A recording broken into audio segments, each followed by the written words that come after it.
Hey everybody, welcome. This is John Hoeft and Danielle Shermerhorn. This is episode 0 of LiftKit Marketing's podcast. We're excited to be doing this. And the idea here is we just want you to get to know us a little bit. We're going to have some guests on every episode going forward. But for this initial episode 0, it's about us and why we're doing it. So Danielle, why don't you just say hey for a minute, and let's start by just kind of sharing each other's journey and how we got here and why we're doing this. Yeah, thanks, John. So I've been in marketing my whole career and just really excited about this opportunity with LiftKit Marketing podcast to celebrate people who have had a marketing career. And just, John and I have been in this for a while, and it can be a tough industry, right, John? Yeah, absolutely. And we're coming at it from a couple different perspectives. You've got the Gen Xer here, and you've got the millennial coming in at different times in the game, but we've both been at it for quite a while.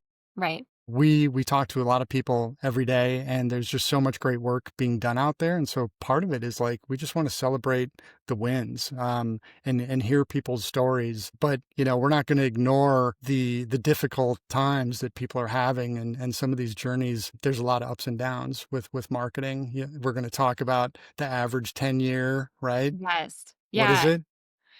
Well, the thing that I've been seeing is that the average tenure of a marketer is 1 year and 8 months. And I have to say, when I saw that stat, I actually felt relief because I was feeling like I was just in this bubble and there was something wrong with me, had been laid off from a job. And that was really, really a challenge. And, you wonder, like, do I just not know anything about marketing? And then you realize, actually, this is quite the normal journey. And the more that I started meeting other marketers, I realized we are all going through the same challenges and we're not talking about it and we're not lifting each other up. And it's really like there's a lot of really great marketers out there. I'm not going to put anybody down that, are saying that they have the silver bullet and they have the answer.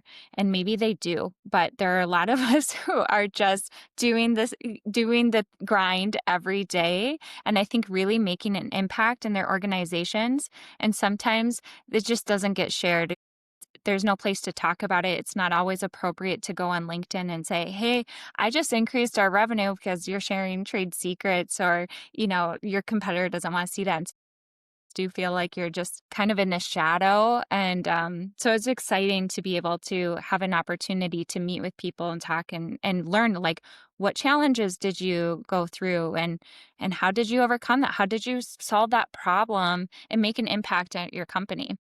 Yeah, there's just so many great stories, and I think your journey is a great one to highlight. Let me just step back for a second, though, because Danielle and I, like I said, we've known each other for a couple of years. When I was at NP Digital, large global ad agency run by Neil Patel, Danielle was a client, and that's where we initially got to know each other, and we kept in touch over the years. I even tried to hire you at one point, I Yeah, believe, you right? did. Yeah. So obviously that didn't work out, but she still, returned my calls and we kept in touch. And we recently got together maybe a couple months ago, grabbed some coffee and started talking about all the things that we're hearing about what's going on in the industry. And there's people that are doing great work that aren't getting recognized. And like you said, it's difficult to toot your own horn, especially on LinkedIn and sharing trade secrets and so on. But we want to help recognize people. Our intention is to bring on a variety of folks, whether it's a CMO or a marketing coordinator or, somewhere in between, people that have stories to tell, know how to recognize good talent when they see it, and are willing to share and nominate, if you will, some people to join us on this podcast and tell their story. And we have a long list of prospects for our podcast that I'm very excited about and anxious to start reaching out to them. They're going to be from all over the country. We are here in Minnesota, and so that's probably going to skew a little more Midwest, which I think is a great thing. I'm proud of this market, and there's so much going on here from a marketing perspective. You've got lots of major corporations here, everything from 3M to Best Buy to Target and so on. And a lot of people that have left those companies have launched some really interesting agencies and or marketing technology. And we hope to have a few of those founders on this podcast as well. Right. Let's not forget we have a really excellent football team. Right. The life of a Minnesota sports fan, it's Yeah. brutal. It's brutal. It's like marketing. It is. Lots of ups and Exactly. downs. It's a good analogy there. So you started to go down your journey a little bit. Why don't we finish that, and then I can share a little bit about mine. But where did it all start for you? How did you end up in marketing? I would say marketing found me. I didn't find marketing. I went to college and wasn't really sure what I wanted to do. Um, I knew I had multiple interests, and anybody I meet now who's good at math, good at writing, good at multiple subjects, I'm like, you need to go in business because I think that's not always clear to a high school counselor. So I went to college for entrepreneurship, actually, was my major. And I absolutely loved that. That was a perfect fit for me because it was so many things I got to learn about every single aspect of business. Marketing at that time in college was really about how to administer a survey, marketing research. It was so different. And I actually remember just like, I would never do marketing. And I've found in my life, anything I say I will never is usually comes back around. So it always happens. So anyway, I actually finished my MBA in entrepreneurship, and it was the only reason I went to grad school, to be honest, was because it was the height of the Great Recession. And everybody was saying the best place to be right now is in college because you couldn't get a job. So I went and got my MBA, graduated, and then came across that same challenge looking for jobs. My husband is a biologist, and so he was moving us to these really remote areas where it was like, I could work at a fast food restaurant. That was pretty much all that was hiring. And so I had to figure out what I was going to do really quickly. Thankfully, some things fell in my lap, and somebody asked me if I would be a virtual assistant. I didn't even know what that meant, but I was like, yes, I will do that. And asked me for a quote. And I looked at what I owed for my student loan payment that was coming up that next month. And I said, I could do it for this amount. And he said, yes. And I started my business. So it was such a great opportunity and timing for me because that was when Facebook started coming out with Facebook pages and, where it was more accessible to businesses. Email marketing was really coming out. I'm really aging myself right now, but like mobile websites, so it was, Just wait till I tell my story. but it was great because I was able to say, yeah, I was just hand raiser and I said, yes, I'll do that. And then I would spend 40 hours figuring it out and doing all this research. And actually, really, Neil Patel was a big resource for me at that time because I didn't SEO. Like, some of the stuff I would learn from clients, they would say, hey, we'd like SEO. And I'm like, okay, Googling, what is that? And then learning how to do it on the fly. So it was a great crash course. I am so grateful for my clients who trusted me to do that. And I built that business over 5 years and when I sold it, I had 100 clients nationally, which something I'm like so proud of. Looking back, I don't really think I realized how many clients and how much work I was really doing. But I was doing everything from graphic design to website design to shooting videos for commercials. Like I was doing everything. But life changed for me. I had my third child and my business was growing faster than I could keep up with it. It was just a different time, I was at this point where I was like, I just kind of want to do something different. So somebody came to me and said, hey, I'd love to buy your business. And somebody came to me and said, hey, we'd love to hire you full time. So it just felt like, okay, let's do that. And then since then, I've had such great experiences of working for startups, working for large corporations, bringing in hundreds of millions of dollars and leading the marketing, and then working B2B marketing, which is totally different. I like to say I've worn every single marketing hat there is because I've done e-commerce, B2B, graphic design, email marketing, like literally everything. I don't think there's a piece that I haven't worn. So it's been great as far as building that experience. And I feel like I have this really great viewpoint being brand side, being a business owner. And so now I'm really grateful I'm back in e-commerce, but agency side, working for Atelier Commerce, and we are building e-commerce websites for luxury brands, beauty brands, and the like. And so it's been fun. It's been a Yeah. fun ride. No, that's a great journey. And when you're running your own agency and you're doing all these things for your clients and it's a startup environment, I just love that scrappy, I got to figure this out myself type of mentality. And as a result, as awkward and uncomfortable as it is at the time, you're learning so much, right? And now you just become more and more valuable. And when you get into these other roles and other full-time positions, you're just bringing that much more to the table. So, good for you. I think that's one big thing about this space that I love is that it's constantly reinventing itself. There's constantly things to learn, right? Right. And if you're, borderline ADHD like me, and it's like Yeah. you Same. want to bounce around and you got to have multiple things going on. And, that's an aspect of marketing that I've just absolutely loved the entire time. And I also, a lot of respect for all the moms out there that, like yourself, 3 kids, running a household and doing all this work at the same time is no small task, I'm really grateful that Zoom wasn't a thing back then right? because I was able to rock the baby, hold the phone, and do so many things that the customers had no idea what I was doing in real Yep. life. But I really built my business at nap time. So, There you go. Being resourceful, there's definitely no 9 to 5 in this industry, right? This is like and we'll talk a lot about the whole work-life balance concept, if that even exists anymore, and just how people make it work. And for me, it's just they're woven together in so many ways that it's like a 24/7 thing. But when you like what you're doing, it's not an issue, right? right, exactly. That's That's so true. important. Yeah. I feel like I'm working more right now than in my previous role, which I don't need to go into, why or whatever, but I don't see it as work. I'm always just like, Yeah. I mean, my family might, but I'm like, no, I'm happy to do it. It's fun. This is exciting. It's so much different when you're like really enjoying what you're doing and finding a company or, a part of marketing where you're excited about that. That's sometimes a challenge, but when you find it, you should stick with it. Yeah, and if you can find that combination of doing the work that you love with the people that you like, that's just such a win-win. And I know a lot of people get, put through the meat grinder in this industry with tough bosses and tough cultures. Trust me, there's really good places to work. You have to recognize the fact that where you're at is toxic. Right. So and don't worry about, you know, moving on because, just keep learning, make yourself valuable and, companies will find you and you'll find them.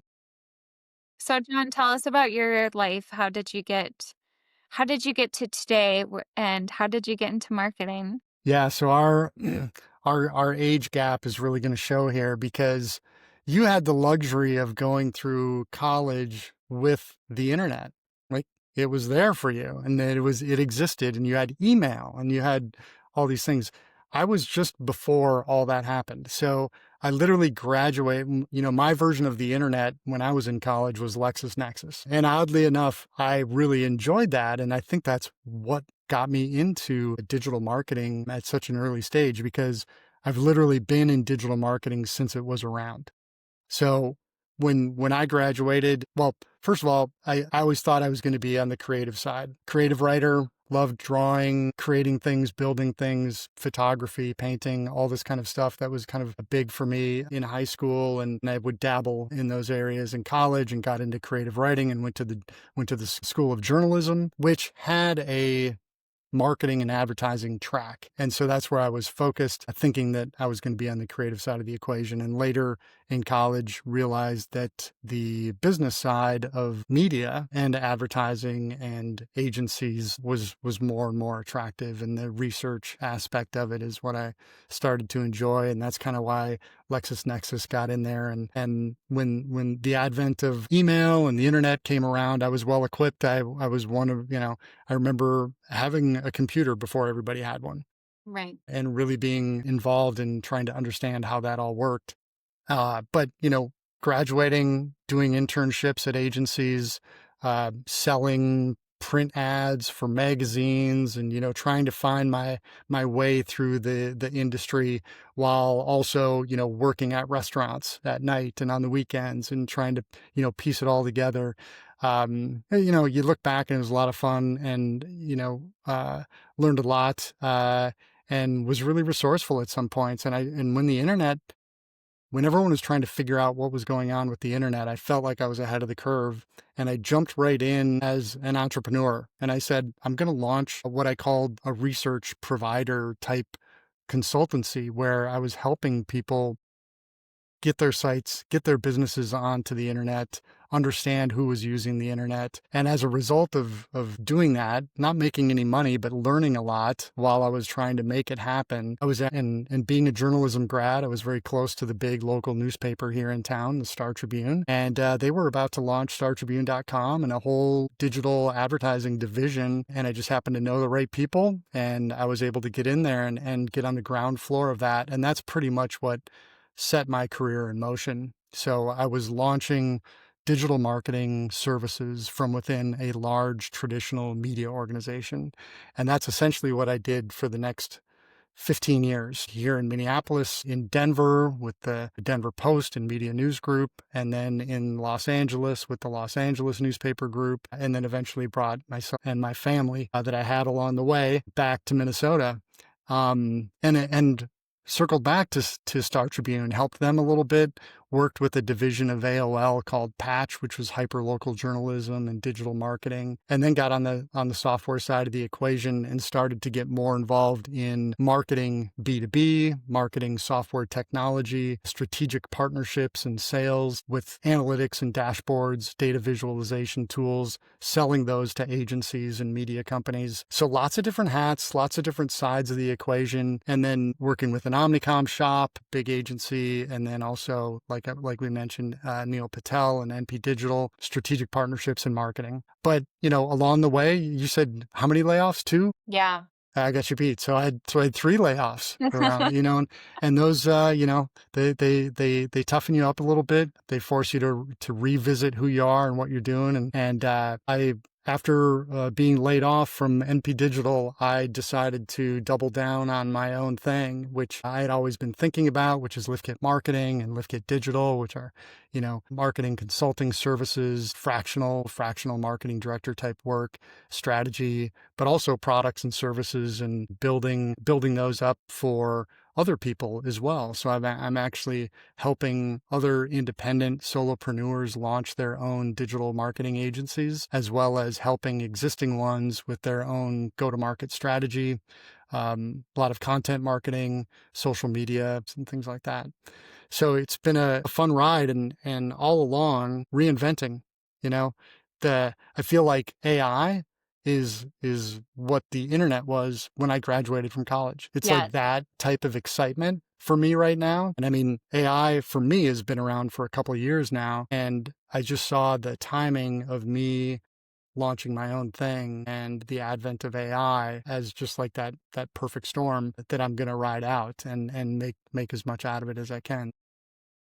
There's always been those little reinventions, and like I said earlier, marketing, you're always learning. It's always changing. And now you think about how we used to talk about SEO, that's all changing. How people search now and find information and get to websites, it's going to be fun. It's the Wild West again, where everyone is trying to figure it out. No one's the expert, and that's what makes it so much fun.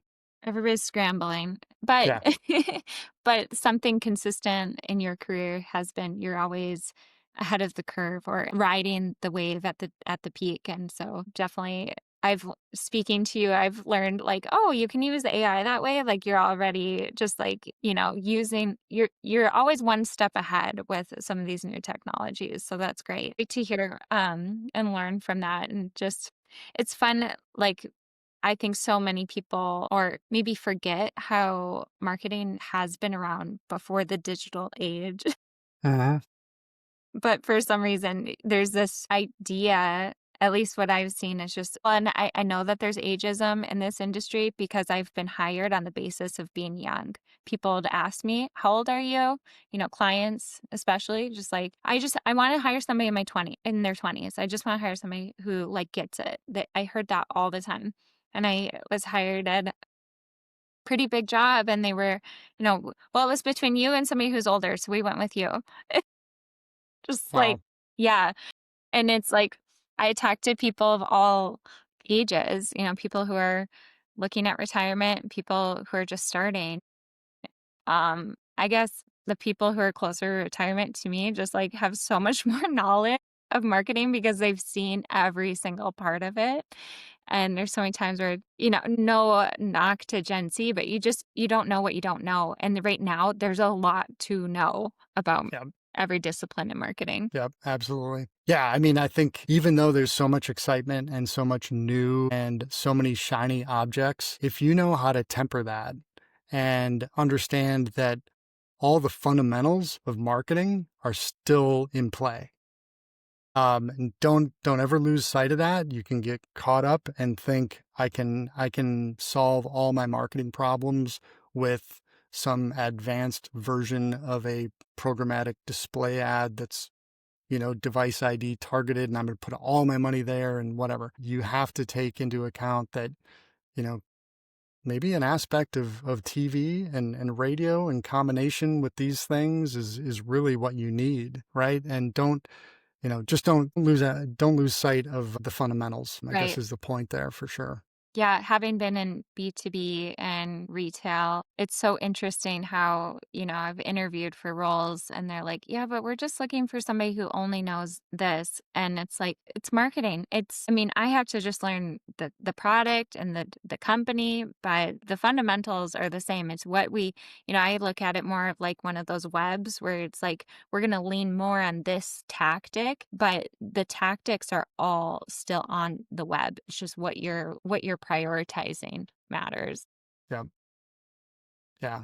Well, I think, really the goal here today was just to allow our listener to get to know us and who we are and our backgrounds. I think it's safe to say that future episodes, we're going to be going deep into AI. We're going to go deep into marketing strategy. We're going to hear about the ups and downs of people's journeys and how they've been able to recover and reinvent their own personal branding and their own go-to-market strategy to secure another job or more business or what it was like to go off on their own. We're going to hear some failures and what people have learned from them. But yeah, I think you can expect a lot more when it comes to AI and technology, and we'll bring some people on that are doing some amazing things in the area from a software development, sales perspective, but also just what's next for AI and marketing in general. Yeah, I'm really excited. I think something we talked about when we were first, spitballing this idea was that there are a lot, like I said, there are a lot of people out there who like are claiming to like just follow my thing and, then it will work and get my course and that's great, but there's so many of those fundamentals that are overlooked that people who are just doing the work every day and making an impact that really want to dive into like what was the challenge and what did you learn, how did you overcome that, and what was the like a case study if you will of how they improved an organization or their own business or a nonprofit organization, just anything. There's so many opportunities and exciting conversations that we're going to have. And marketing is so nuanced and difficult if we're honest. And so it's going to be fun. I'm really excited to hear other people's stories. And we're not coming from a frame of mind that we have all the answers and we're going to preach to someone. Everybody here, every listener is going to gain some insight and just get inspiration, ideas, and things like that. Because when you're a marketer, you'll figure it out. You don't, you just, it's just Yeah. interesting to hear the things. Part of doing this is we're going to learn so much as well. I mean, it's like you and I talk to a lot of people every week and it seems like, oh my gosh, this is great. I need to do more of this, which is kind of why we're doing this. It's like, hey, let's do this podcast. Let's invite some of these people on and instead of just us learning, maybe we could help some other people along the way. Maybe we could lift up some other folks, right? Yes. Yeah, I'm so excited to lift up others, hear their stories, like, celebrate their wins, and in that we can lift up people. Yeah. So if you're frustrated, you're feeling like you can't get a job in marketing. So many people I've been talking to have been out of work for so long and, are struggling a little bit to find their identity in the marketing world right now. And AI is definitely taking a part of that and making it more difficult to keep a job, or because people are feeling like they can replace you with AI. So hopefully also not just lifting up the people that we're interviewing, but lifting up listeners so that they can get some insight and carry confidence into a job interview, or, learn that there's something that they could do. Maybe something resonates and brings them on a journey that lands them the next great role. Absolutely. So on that note, just a reminder to connect with us on LinkedIn. That's where Yes. we're probably most active, but also visit liftkitmarketing.com. And if you want to join our show sometime, there's a